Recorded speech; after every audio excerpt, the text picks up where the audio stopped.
I'm Andrew Jackson. I'm a photographer originally from the UK, but now based in Montreal. I'm particularly interested in telling stories which have been underrepresented. One of the reasons for me getting into photography was that I would often see stories which pertain to reflect me, but I never really saw myself within, which kind of pushed me to think about me telling my own stories in more long-form ways.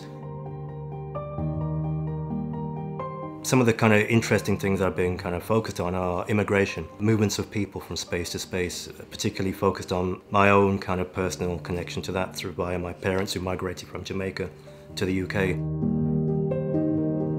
My kind of attempt to want to interact with Little Burgundy was more than just a photographic project. Maybe it was an attempt for me to interact with people. There was a sense of belonging, even though I never lived in the space. I was born in a small town called Dudley.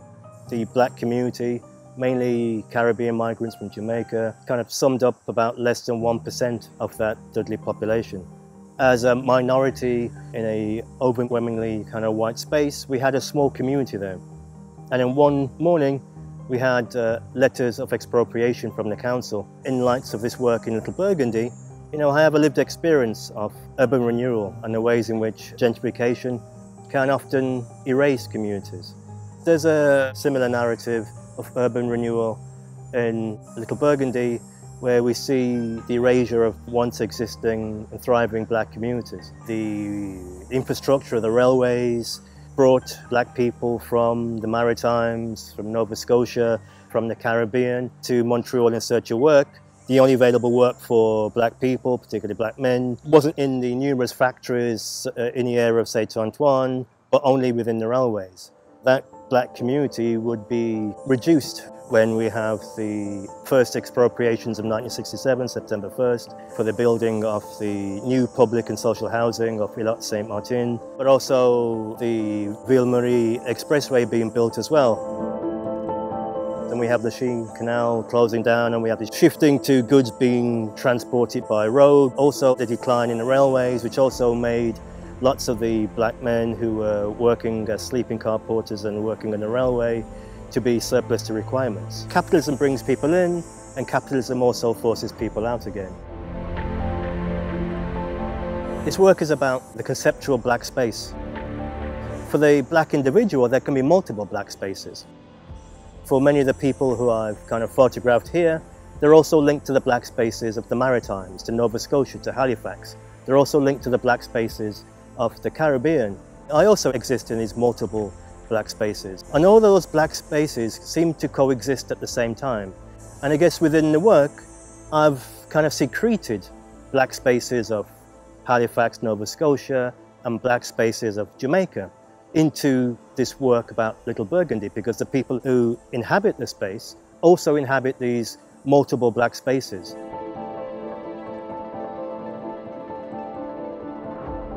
It's a conceptual space because, in one sense, from black communities, it's seen as a space of solace and safety and community.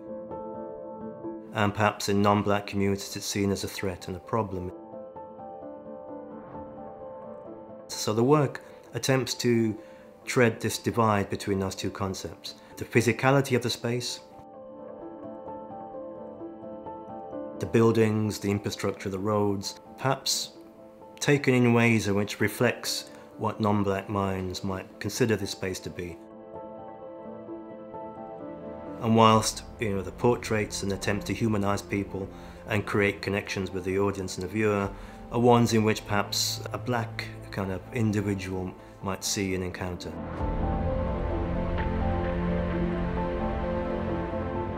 I believe that the space of Little Burgundy is a space that's in continued transition. I'm interested in trying to capture an essence of a space. Sometimes it's the kind of mundane and the random and the commonplace in the everyday, the cracks in the sidewalk, the trees, because these trees symbolically suggest life, but they also connect us to the past communities of people who once lived here, perhaps were expropriated, perhaps have moved elsewhere or passed on, but perhaps what will remain once buildings and local waypoints have gone are those trees. I kind of found that as a kind of intriguing way to be juxtaposed against the more intimate portraits, revealing of people to the cameras. The thing which I need to do is to humanize that individual and create, I guess, pathways where the viewer can find a commonality and a sense of shared humanity within them. The camera's also given me an opportunity to engage with people, open up dialogues and open up conversations which perhaps I would find difficult to do without.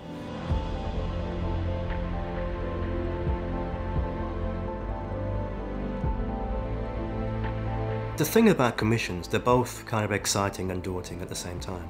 Because when you're doing something which is self-initiated, you have luxury of time. The finishing line is always somewhere up in the distance and you can just enjoy the process of making images.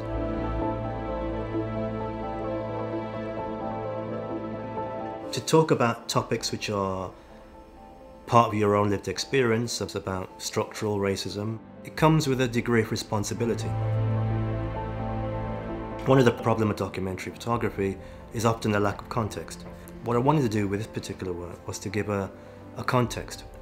And I think it was important to go into the archive and see what artifacts were there which reflected black people. And this just gives a backdrop and a context to how historically Montreal has visioned black people. So it's important to have these as a counterpoint to these contemporary photographs. Alongside the photographs, there are 3 films which explore 3 different aspects of the individual's lived experience who I've kind of engaged with. In a space that says there isn't any structural racism, I think it's important that we have a range of different voices to give their opinion. The kind of 3 films articulate that in individual ways.